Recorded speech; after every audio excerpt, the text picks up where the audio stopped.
Chancellor making that part of the announcement. Let's talk to the MEP and UKIP leader Nigel Farage, who has now joined me here, and thank you for your time. What did you think of what the Chancellor announced today in terms of those key details? Obviously a very difficult backdrop, but what did you make of what he said? Well, one or two nice eye-catching things for business, and I certainly agree that upping the threshold to 10,000, it's a move in the right direction. It still means people on minimum wage are paying tax, so I'd like to see them going further.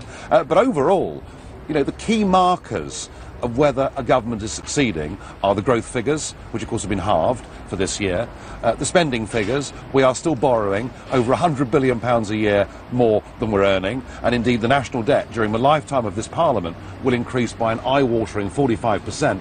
By any big objective measure, they're not doing very well. I was talking to Vince Cable exactly on those lines a moment or two ago, and he kept pointing me back to the banking crash, to the global problems that we've seen. Do you not buy that? Is that not absolutely critical to understanding why our growth figures are what they are? I think that what we need to do is to radically cut public spending and at the same time have a sharp cut in taxes to put money in people's pockets, to get some money flowing back into the real economy. That would the have been sorts of things that David Davis and Liam Fox very much so trying to articulate in recent weeks. I think to get growth back in the British economy, we needed a shock and awe budget. What we've got is a very neutral budget. Are you actually saying to people who are sitting at home, who have found things so tough at the moment, that actually the answer to their problems is to cut much more dramatically than we're doing? Are you really suggesting Well, that? I would stop giving the EU £50 million a day, I would stop wasting £25 million a day in foreign aid, and I would look at the £60 billion a year that we currently spend on the quangos for no productivity in the UK economy at all,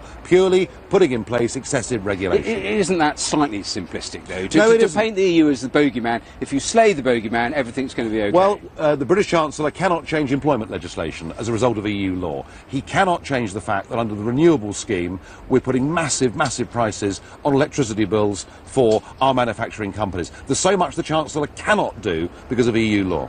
OK, Nigel Farage, we'll leave it there. Thanks very much for your time. One of the things